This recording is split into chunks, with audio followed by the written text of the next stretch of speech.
Hello everyone, welcome to Blue Dragon Actuarial. Now, this is a video on contract boundary. Contract boundary is a tough concept because it is related to alteration, and that's why I'll split this video into two parts, and so that both the part can be smaller and also it is easier to understand. So today we'll give the definition of contract boundary and what I interpret of it, and the next day, maybe 1 week after this, the immediately like the coming week I have a different plan for a video, but maybe the next to next week I'll be posting the second part of contract boundary. Let's move on to contract boundary, and you will require your complete attention here because otherwise it's a very difficult concept and you will not be able to understand what is meant by contract boundary.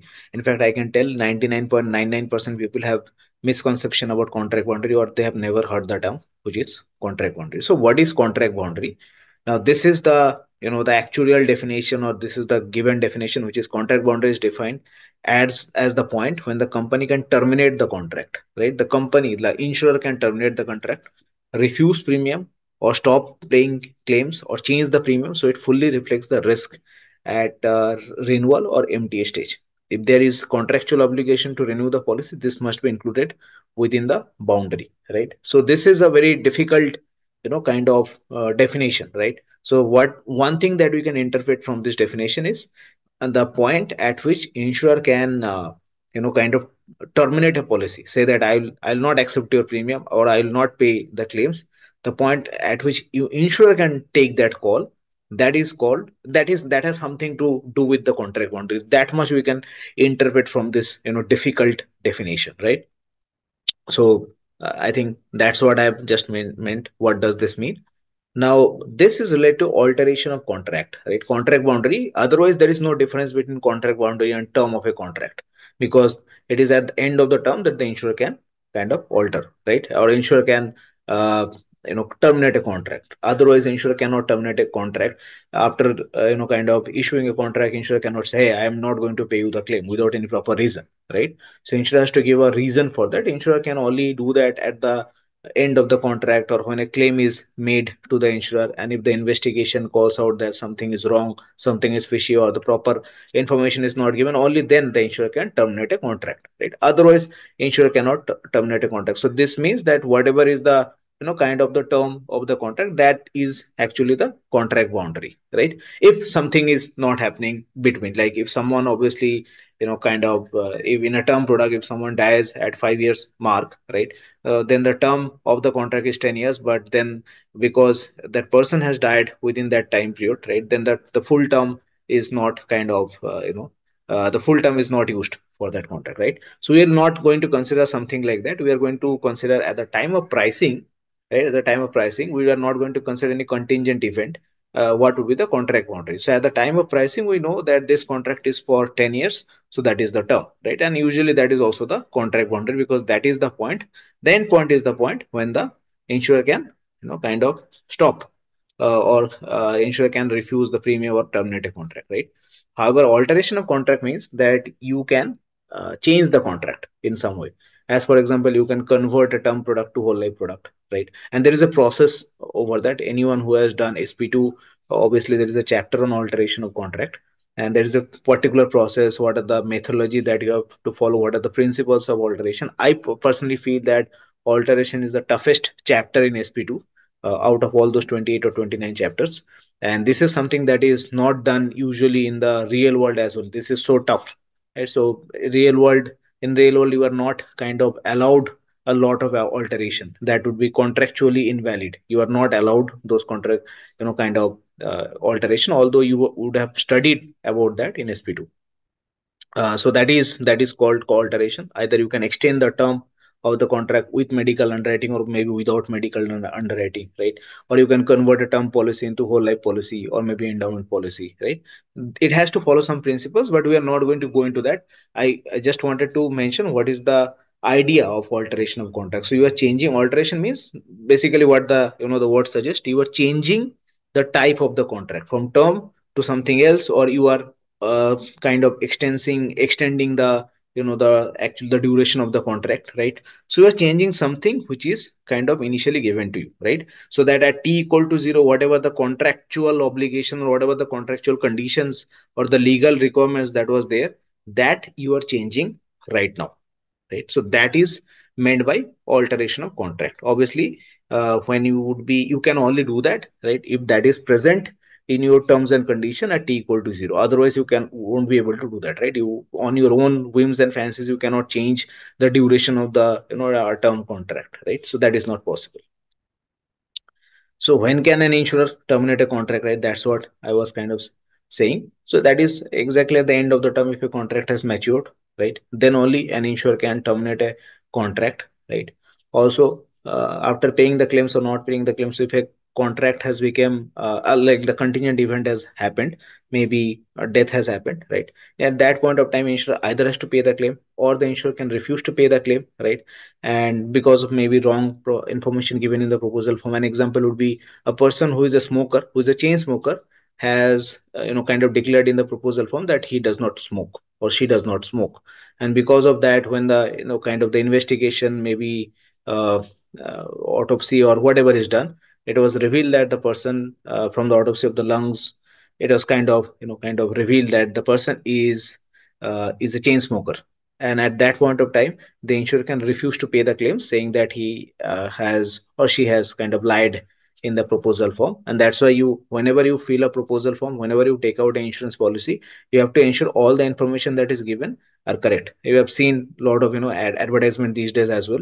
A very funny advertisement where people have lied in their proposal form, and then that Munna Bhai and circuit advertisement. I'm not going to name the company, right? Uh, not don't want to promote them, but you have probably seen that advertisement already, that if you lie in your proposal form, then your claims will get rejected. So that is the point where the insurer can kind of terminate a contract, right? Second is if underwriting is allowed for extension of the term. Now, this is the case where alteration is happening, right? And if you are allowed to underwrite, after underwriting only, you would be allowed an extension of the term. So if the insurer feels that the person is not in good health, then the person would be selecting against the company. So underwriting can be done to kind of remove such risk from the insurer portfolio.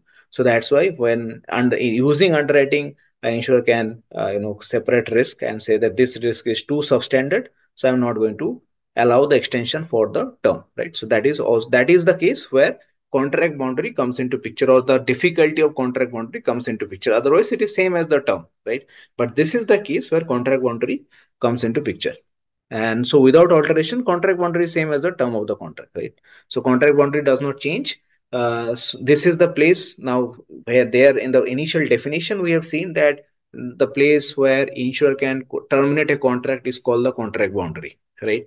Now, usually that would be the term of the contract, end of the term of the contract, or when a claim has happened. That is when the insurer can terminate a contract, right?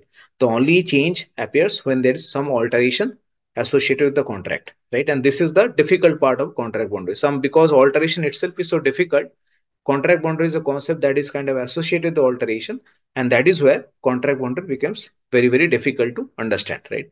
A clear definition of contract boundary is very difficult to understand. That's why.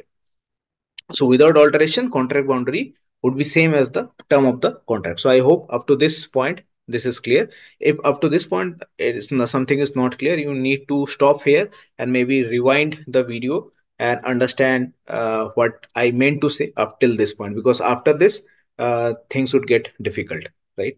So up to this point, you have to be very, very sure that you have understood what I meant, right? So now moving on.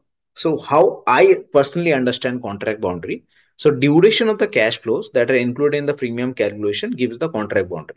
Now, when you are calculating the premium, in the calculation of the premium, we are considering all the risk and also some profit, right? That is the equation of value. We have studied that, like expected present value of premium would be equal to expected present value of expense plus expected present value of benefit plus expected present value of profit, right? That is, so every risk is kind of captured in the premium. That is how you are calculating the premium, right? Other, if some risk is not captured in the premium, then your product is undervalued, right? And those risks might come back to bite you, right? So whatever cash flows you are considering, the duration of the cash flows that you are considering in the contract boundary, right?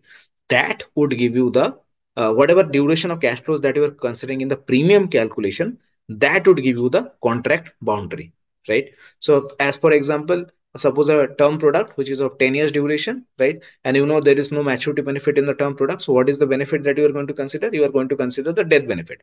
Also, there will be some expenses, right? Initial expense, renewal expense. If you have studied CM1 or CT5, right? So you know that these are the expenses, how you calculate the premium, right? So then that would be something that you are going to consider, and assume that there is no profit target. So maybe benefit and expense. So that would be the expected reasonable benefit and expense that would be equal to your premium, right? So that those cash flows would be considered. Now, how what would be the duration of the cash flows? Because the term product is of 10 years term or 10 years duration.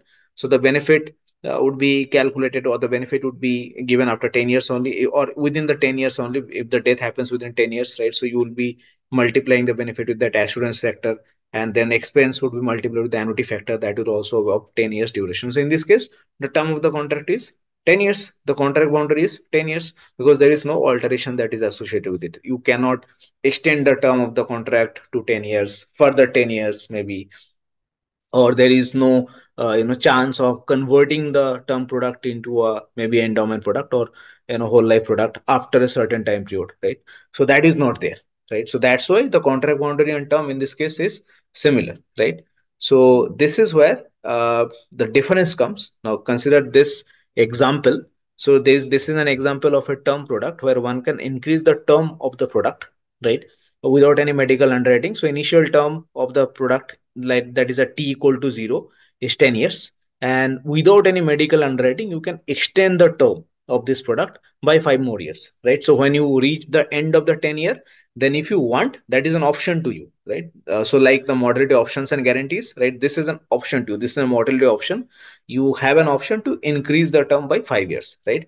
Similarly, there is another type of term product where the term can only be increased subject to medical underwriting, right? You without medical underwriting you cannot increase the term, right? So it is up to the insurer to allow you that extension. So now it is not an option for you, right? Now you can opt for that, but still the insurer can terminate that, or insurer can say I am not going to give you the extension. But in the previous case, in case number one, the insurer cannot do any medical underwriting. So insurer cannot kind of change the contract, right? The insurer cannot uh, terminate the contract, right? So that is the definition of the contract boundary.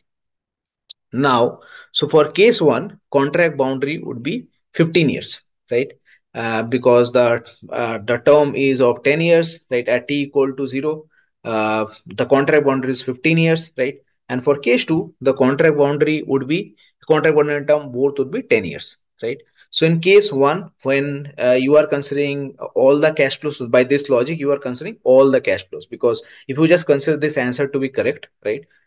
So because you are not allowed any medical underwriting, you are considering all the cash flows, right?